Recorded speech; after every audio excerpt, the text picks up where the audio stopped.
You are not lost. You are being led. It is one of the strangest truths of the divine life that we so often mistake guidance for abandonment. We ask for light and receive shadow. We pray for clarity and are given fog. We look to the heavens for a voice and hear only silence. And yet, if we had eyes trained to see beyond the veil, we would know. God has not forgotten us. He has not misplaced us. We are not wandering aimlessly in some divine oversight. We are in fact being led with a care more tender and intentional than we could ever comprehend. The very idea of being chosen presupposes a path different from the rest.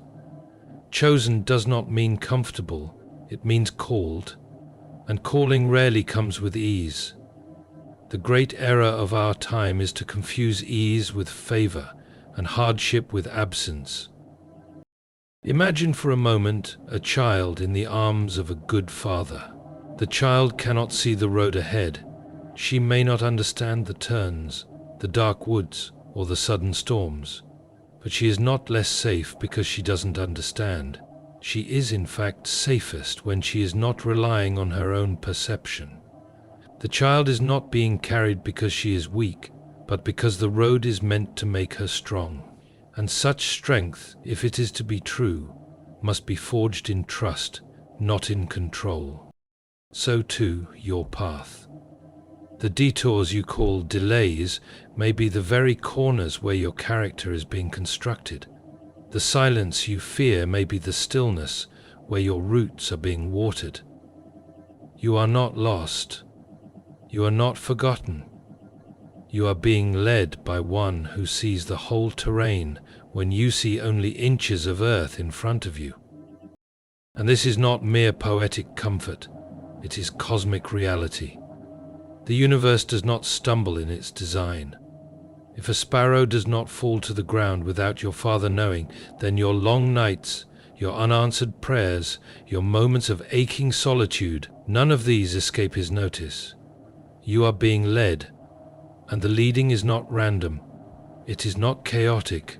It is love that leads you, though it may not always feel soft. Sometimes love wounds to heal. Sometimes it blinds to correct vision. Sometimes it closes doors not to punish, but to protect. Many believe they are waiting for God to act, when in truth it is God who waits for them. To yield, to trust, to let go of the false maps they have drawn. Divine direction often feels like disorientation, because we keep asking for God to walk our path instead of asking to walk His. But the road you walk, though strange, though crooked, though unfamiliar, is not aimless. It is drawn with eternal purpose. Even your wandering has been accounted for. And here is the final paradox. The further you feel from where you thought you should be, the nearer you may be to where God has always meant for you to arrive. So do not despair in the fog. Do not curse the silence. Trust the quiet steps. Even when the way seems hidden, the guide is not. You are not lost. You are being led. And the place you are going is not merely a location, it is a transformation. Divine love will meet you there. Not because you found your way perfectly, but because He never lost sight of you. You are not lost. You are being led. The strange, sacred tension of the spiritual life is that what feels like drifting is often divine direction. We assume that God's leading should feel like clarity, momentum, even triumph, but more often it feels like obscurity, like delay, like detours that don't make sense, and prayers that fall like stones into an unanswered sky. And still, underneath it all, something deeper is at work. You are not being punished or forgotten. You are being prepared, shaped, and gently but insistently drawn forward by a wisdom far greater than your own. We tend to picture divine movement as dramatic, parting seas, fire from heaven, voices echoing from mountaintops. But the truth is more subtle and more demanding. It asks us to believe in invisible steps, In God's economy, progress does not always look like forward motion. Sometimes you are hidden so you can be healed. Sometimes you are delayed so you can be developed. And sometimes in what feels like total silence, God is doing his deepest work. Not around you, but within you. We want a map. But what we are given is a guide. And unlike a map, a guide requires relationship. He does not just want to get you there, he wants to walk with you in the getting. That is the whole point. You are being led not toward a destination alone, but toward intimacy, trust, and a love that refines as it directs. And this is perhaps the most misunderstood part. Being chosen by God does not mean you will always feel certain or strong. It means you will be called to trust when you are neither. And it is in that trust, not in your effort or perfection, that the road begins to unfold beneath your feet. But how do we know that we are being led anywhere at all? What evidence do we have in the middle of confusion, loss, or delay? The answer is this: the love of God does not abandon what it begins. And if he has called you, he will carry you, even through shadow, even through silence. The shepherd never loses track of his sheep, not even when they lose track of him. This is not just theology, it is a lifeline. You are not being dragged through meaningless pain. You are being led through necessary transformation. And though the path may wound you, it will not waste you. And here, at last, is where divine love enters, not as a distant goal, but as an approaching presence. We often think we must strive our way toward God's love, earn it, or arrive at it by sheer obedience. But long before we even knew to look, love was already moving toward us. Divine love is not passive. It seeks, it pursues, it invades the hidden spaces of our lives with quiet insistence. It does not need your permission to love you, but it waits for your surrender to receive it. This is the paradox. While you are walking, wondering whether God will ever show up, he is already on his way. Divine love will find you, not because you are so good at being faithful, but because he is so relentless in being good. And when that love finds you, really finds you, you will not be able to explain how you got there, only that something carried you, lifted you, refused to let go of you, even when you have let go of hope. So get ready, not by armoring yourself with plans and certainty, but by softening. Get ready to be surprised. Get ready to be found in places you didn't expect, because where you are going is not merely a point on the map. It is a place where love himself will meet you, and you are not far from it, not lost, just led. You are not lost, you are being led. This is the quiet truth that stands against the noise of our anxious hearts.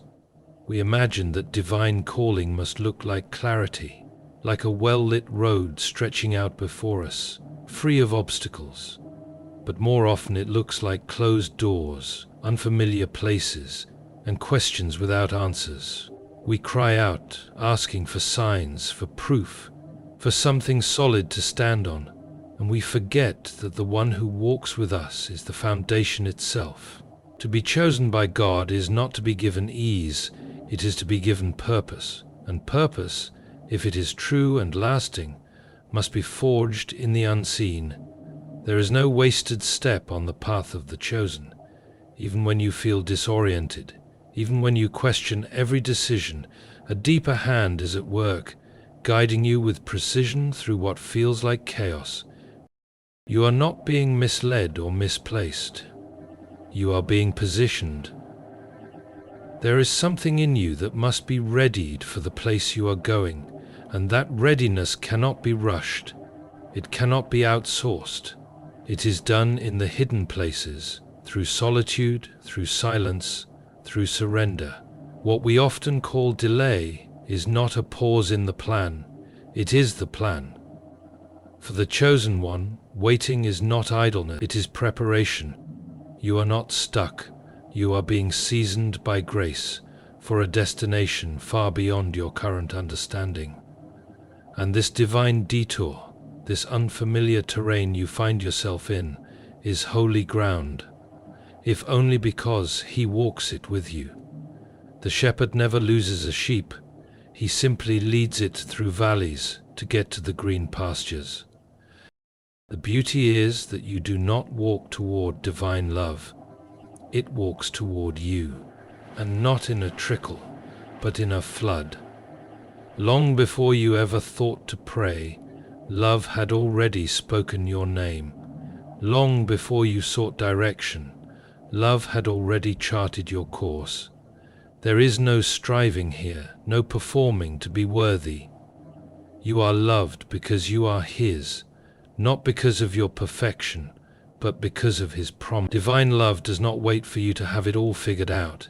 It meets you where you are, with mercy that cannot be earned and presence that cannot be shaken. The moments you feel most abandoned are often the ones where you are most closely watched, not by a distant deity, but by a God who weeps when you weep, who waits when you wander, and who rejoices at every halting step you take toward Him. This love does not stand still. It is not content to let you remain who you've always been. It transforms. It disturbs the comfortable illusions you build around yourself and draws you into something far deeper than safety, into truth, into joy that does not depend on circumstance, into peace that passes understanding, into a life that is not just good but holy. And holiness, contrary to what we often believe, is not cold or rigid. It is vibrant, alive, full of color and heat and hope.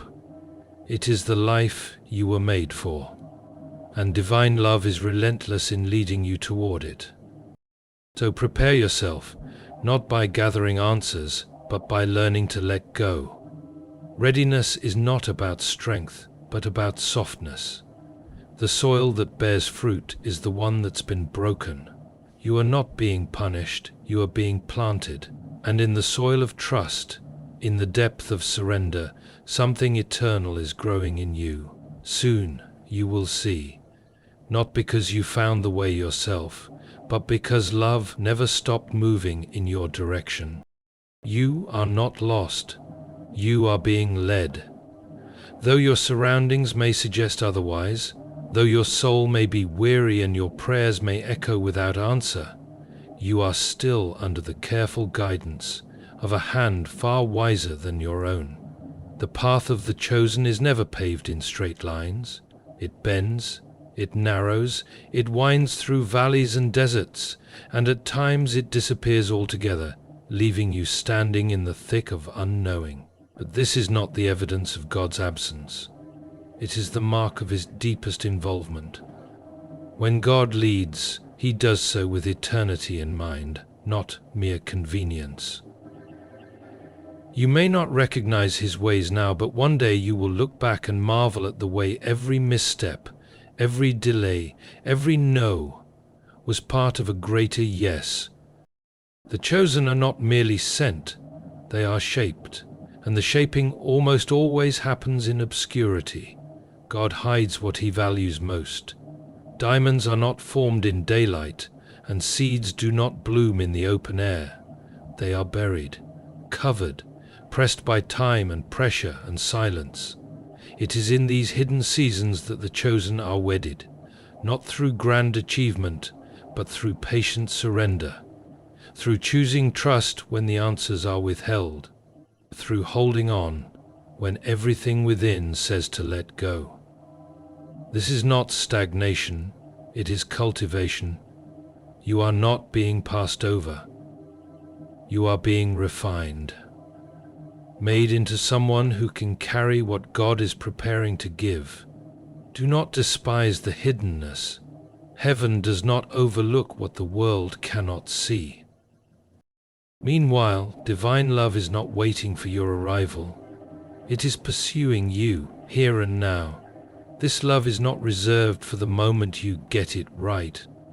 It is not held back until you have clarity or strength or a worthy track record. Divine love meets you exactly where you are, confused, tired, afraid, unfinished. It is not a reward for your performance. It is the reason you are still standing. If you are still breathing, love has not left you. If you are still hoping, even faintly, then love is still near. It is persistent. It is patient. It will not force itself on you, but it will not leave you alone either. You do not have to chase it. You need only stop running from it. Yet divine love does not coddle. It does not merely comfort. It transforms. It is not content to let you stay in the version of life that feels safe but small. Love will stretch you. It will confront your illusions, break down your pride, and show you the corners of your heart you've long avoided, but always gently, always for your good. The journey you're on is not about arriving at a destination where all is perfect and pain-free. It is about becoming someone who can see clearly, someone who can love deeply, walk humbly, and live freely. That's the goal of divine love, not to shield you from struggle, but to make you whole through it. And now, the call is this: get ready. Not by plotting and planning and protecting yourself from disappointment, but by opening your heart. Get ready by loosening your grip on the life you thought you wanted, so you can receive the one that is truly yours. Readiness is not a matter of doing more. It is a matter of trusting deeper. You are being moved. Yes, outwardly perhaps, but more so inwardly. You are being readied for something your present self cannot yet hold. Let go of the fear that says you've missed it. Let go of the voice that says you're behind. You are right on time. Love is coming. In fact, it's already here. And it is leading you somewhere divine. You are not lost. You are being led. This is not just a comforting phrase. It is a spiritual truth that runs deeper than emotion or circumstance. When God calls someone, He rarely draws them a straight line. Instead, He writes in curves and crossings, delays and detours, each one deliberate, each one essential. There is something sacred about not knowing exactly where you're going, because it is in that uncertainty that trust becomes real. The journey of the chosen is never just about where you are going, but about who you are becoming along the way. And though the way feels hidden, though the signs may seem absent, you are not walking alone. You are being guided by a presence too deep for your senses to always detect, yet too faithful to ever let you truly fall away. The process of being chosen is also a process of being changed. It is not a badge you wear, but a fire you pass through. To be chosen is to be called out from the crowd, not for applause, but for refinement. Many times this means being misunderstood, even forgotten by the world around you. But what feels like isolation is often God's invitation to deeper intimacy. He does not rush what He loves, and because He loves you, He will take His time forming you, softening the hard places, unearthing the roots of fear, stripping away what cannot stay. You may feel like nothing is happening, but beneath the surface, heaven is at work. He hides His work in mystery, but He finishes what He starts. You do not have to find divine love. Divine love is finding you. We spend so much of our lives chasing acceptance, striving for worthiness, hoping to be seen. But God's love is not earned. It is not given to the most successful or the most spiritual or the most perfect. It is given freely, fully, and first.